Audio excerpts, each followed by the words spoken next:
Adiksyon, adiksyon, adiksyon. Bakit nga ba may ganitong kondisyon?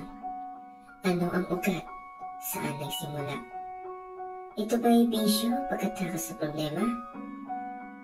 Sa mundo ng paglalaro, oras ay nilulunod. Bawat segundo'y tila may saysay at pagbiro.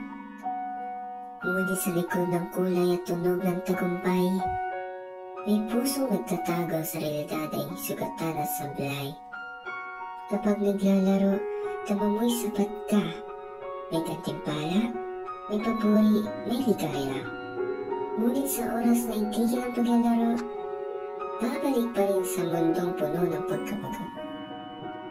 At dito naman sa alak na darapa, sa bawat tagay problema'y nawawala. Sandaling ginhawa, panandaliang tuma, ngunit pagising, sakit ay mas mabigat pa. Bawat pagkalasing ay parang ligaya. Sa bawat sandali ay parang wala kang maalala. Bawat problema ay dinadaan na lamang sa pag-inom ng alak upang makalimot sa problemang makalat. Alam mo, panandalian lamang masaya, ngunit sinulat mo pa rin dahil lunod na sa problema. Bawat adiksyon ay may sanhi at ang mga maaaring dahilan ay ang ating mga isipin o kalungkutan sa buhay. Adiksyon ay hindi basta bisyo lamang.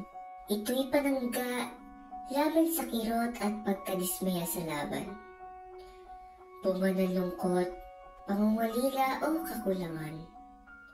Tinatakbuhan ng mundong hindi kayang harapin.